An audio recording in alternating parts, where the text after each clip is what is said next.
രാഷ്ട്രീയ ടോക്സിൻ്റെ അടുത്ത വീഡിയോയിലേക്ക് സ്വാഗതം. അപ്പോൾ ആടുജീവിതം എന്ന് പറയുന്ന സിനിമ ഇറങ്ങിയിട്ട് ഏറ്റവും വേഗതയേറിയ രീതിയിൽ 50 കോടി ക്ലബ്ബിലെത്തുകയും ഇപ്പോൾ ഏതാണ്ട് എനിക്ക് തോന്നി 87 കോടിയാണ് ഇന്നലെ വരെയുള്ള ട്രാക്ഡ് കളക്ഷൻ എന്ന് പറയുന്നത്. ഇന്നലെ വരെ ഉള്ളത് 87 കോടി. ആദ്യം താമസിക്കാതെ അത് 100 കോടിയിലേക്ക് എത്തുമെന്നുള്ള കാര്യത്തിനകത്ത് യാതൊരു സംശയവുമില്ല. പൃഥ്വിരാജിൻ്റെ, ബ്ലസ്സിയുടെ, ഒരുപാട് പേരുടെ അധ്വാനം, അതോടൊപ്പം നജീബ് എന്ന് പറയുന്ന ഒരു മനുഷ്യൻ അനുഭവിച്ച അദ്ദേഹത്തിൻ്റെ ഏറ്റവും വേദനാജനകമായിട്ടുള്ള ഒരു ജീവിതം, അതായത് അദ്ദേഹം അവിടെ ജീവിച്ച് തീർത്ത അത്രയും കാലം, അദ്ദേഹം തന്നെ മുമ്പ് പറഞ്ഞ കണക്ക് മറ്റെന്തോ ഒരു കാര്യത്തിന് വേണ്ടിയില്ല, അത് വേറൊരു ജോലി കൊടുക്കാമെന്നുള്ള രീതിയിൽ അവിടെ ചെല്ലുകയും ഒരാൾ അദ്ദേഹത്തിനെ കൂട്ടിക്കൊണ്ടുപോയി മരുഭൂമിയിലേക്ക് കൂട്ടിക്കൊണ്ടുപോയി അവിടെ നിർത്തി, അല്ലെങ്കിൽ അവിടെ പിന്നീട് അദ്ദേഹത്തിന് കഴിയേണ്ടി വന്നതിൻ്റെ ആ ദുരനുഭവങ്ങളൊക്കെ അദ്ദേഹം കുറച്ച് നാളിന് മുമ്പ് വെളിപ്പെടുത്തിയിട്ടുണ്ട് പല പല ഇൻ്റർവ്യൂകളിലായിട്ട്. ഏതായാലും അദ്ദേഹത്തിനോട് നമ്മൾ പറഞ്ഞ കണക്ക് സമൂഹത്തിന് എപ്പോഴും ഒരു ആദരവും ഒരു ബഹുമാനവും ഒക്കെയാണ്. കാര്യം അദ്ദേഹം ഇത്രയും മാത്രം കഷ്ടതകൾ അനുഭവിച്ചിട്ടുള്ള ഒരു വ്യക്തിയാണല്ലോ എന്നുള്ള ഒരു ചിന്ത എവിടെ കണ്ടാലും ശരി. അപ്പോൾ നമ്മളിപ്പോൾ പറഞ്ഞു വരുന്ന ഈ ആടുജീവിതം എന്ന് പറയുന്ന സിനിമയ്ക്കകത്ത് പൃഥ്വിരാജിനും അല്ലെങ്കിൽ സിനിമയ്ക്കുമൊക്കെ ഓസ്കാർ അവാർഡ് കിട്ടും എന്നുള്ള രീതിയിലുള്ള ചർച്ച, ഓസ്കാർ എന്ന് പല ദിവസങ്ങളിലായിട്ട്, അത് സിനിമയുടെ തുടക്കം മുതൽ പറയുന്നുണ്ട്. നാഷണൽ അവാർഡോ സ്റ്റേറ്റ് അവാർഡോ ഒന്നുമല്ല, ഓസ്കാർ എന്നുള്ള രീതിയിലാണ് ചർച്ച ചെയ്യപ്പെടുന്നത്. പക്ഷേ ഇപ്പം ഇന്നലെ തന്നെ ബ്ലസ്സി പറഞ്ഞിട്ടുണ്ട്, അല്ലെങ്കിൽ കുറച്ച് നാളിന് മുമ്പ് ക്രിസ്റ്റഫർ എന്ന് പറയുന്ന ഒരു സിനിമയുടെ പ്രൊമോഷനുമായിട്ട് ബന്ധപ്പെട്ടിട്ടുള്ള ഒരു ഓസ്കാറിലേക്ക് എത്തിപ്പെടാനുള്ള ഒരു ബുദ്ധിമുട്ടിനെ കുറിച്ച് മമ്മൂക്കയും പറഞ്ഞിട്ടുണ്ട്. അപ്പോൾ ബ്ലസ്സി ഇപ്പോൾ പറഞ്ഞിരിക്കുന്ന അനുസരിച്ചിട്ട് ലോസ് ഏഞ്ചൽസ് കൗണ്ടിയിൽ ആ സിനിമ പ്രദർശിപ്പിക്കണം, ഏതാണ്ട് 10,000-ലധികം ആൾക്കാർ ആ സിനിമ കാണണം, അല്ലെങ്കിൽ അവരെ സ്വാധീനിക്കണം, അവർക്ക് വേണ്ടി വലിയ പാർട്ടികൾ സംഘടിപ്പിക്കണം, എന്നാൽ മാത്രമേ എത്തൂ. അപ്പോൾ എനിക്കും എൻ്റെ ഈ കൊച്ചു ചിത്രത്തിനും അവിടെ എത്താൻ സാധിക്കുമെന്ന് തോന്നുന്നില്ല എന്ന് ബ്ലസ്സി പറഞ്ഞിട്ടുണ്ട്. അപ്പോൾ അതിൻ്റെ ഒരു കടമ്പുകൾ. പക്ഷേ കുറച്ച് നാളിന് മുമ്പ് മമ്മൂക്ക തന്നെ ക്രിസ്റ്റഫർ എന്ന് പറയുന്ന സിനിമയുടെ പ്രൊമോഷനുമായിട്ട് ബന്ധപ്പെട്ടിട്ടുള്ള അദ്ദേഹത്തിൻ്റെ സിനിമകൾ അല്ലെങ്കിൽ മറ്റു സിനിമകൾ എന്തുകൊണ്ട് ഓസ്കാർ ലെവലിലേക്ക് എത്തുന്നില്ല എന്ന് ഒരു മാധ്യമപ്രവർത്തകൻ്റെ ചോദ്യത്തിന് മമ്മൂക്ക വ്യക്തമായിട്ടുള്ള ഉത്തരം പറഞ്ഞിട്ടുണ്ട്.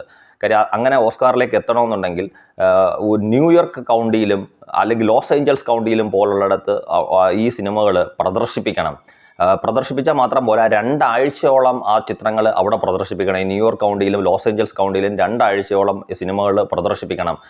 ബ്ലസ്സി പറഞ്ഞ 10,000 അല്ല, 6,000 മെമ്പേഴ്സ് ഉണ്ട്. 6,000 മെമ്പേഴ്സിൽ ഭൂരിഭാഗം ആൾക്കാരും ഈ സിനിമ കണ്ടിരിക്കണം.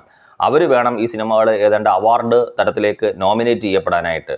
അപ്പോൾ ഇത്തരത്തിലുള്ള കടമ്പുകളൊക്കെ കടന്നാൽ മാത്രമേ ഒരു സിനിമയ്ക്ക് ഓസ്കാർ എന്ന് പറയുന്ന ലെവലിലേക്ക് എത്താൻ പറ്റൂ. അതിനകത്ത് നമുക്ക് തന്നെ പറഞ്ഞിട്ടുണ്ട്, ബെസ്റ്റ് ഫോറിൻ ഫിലിം എന്നുള്ള രീതിയിലായിരിക്കും മിക്കവാറും ഇംഗ്ലീഷ് സംസാരിക്കുന്ന സിനിമകൾ അല്ലെങ്കിൽ ഇംഗ്ലീഷ് പറയുന്ന സിനിമകളായിരിക്കും കൂടുതൽ ഓസ്കാർ അവാർഡുകൾ വിജയിക്കാൻ സാധ്യത.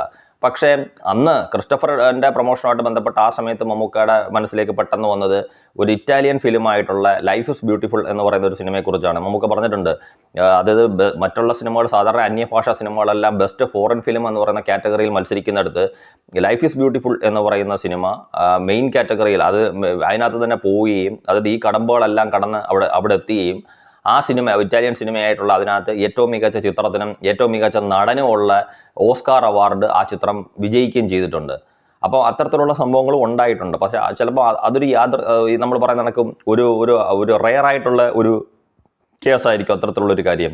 ഭൂരിഭാഗം കേസുകളിലും ഇത്തരത്തിലുള്ള നടപടിക്രമങ്ങൾ കടന്നു വരുമ്പം അത് സ്വാഭാവികമായിട്ട് ഒരു ഇംഗ്ലീഷ് സിനിമയ്ക്ക് കൂടുതൽ സാധ്യതകളുള്ളത്.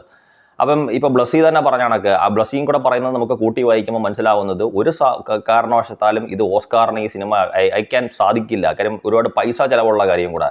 ഇപ്പം നമ്മൾ തന്നെ മുമ്പ് കേട്ടിട്ടുണ്ട്, RRR എന്ന് പറയുന്ന സിനിമയുടെ, അത് ഓസ്കാർ സമയത്ത് RRR എന്ന സിനിമയുടെ അതിനകത്ത് അഭിനയിച്ചിരിക്കുന്ന ആൾക്കാരും അതിൻ്റെ ഡയറക്ടർ രാജമൗലി എല്ലാവരും ഓസ്കാർ വേദിയിലേക്ക് പോകുമ്പം ഏതാണ്ട് 14 ലക്ഷത്തോളം രൂപയുടെ, അതായത് നമ്മുടെ ഇന്ത്യൻ മണി ഏതാണ്ട് 14 ലക്ഷത്തോളം രൂപ വില വരുന്ന രീതിയിൽ ഉള്ള ടിക്കറ്റ് എടുത്താൽ മാത്രമേ നമുക്ക് അവിടെ ഇരിക്കാൻ പറ്റൂ. എനിക്ക് തോന്നുന്നു അതിൻ്റെ പ്രൊഡ്യൂസർ എന്ന ആ ഓസ്കാർ വേദിയിൽ പങ്കെടുത്തിരുന്നില്ല RRRൻ്റെ.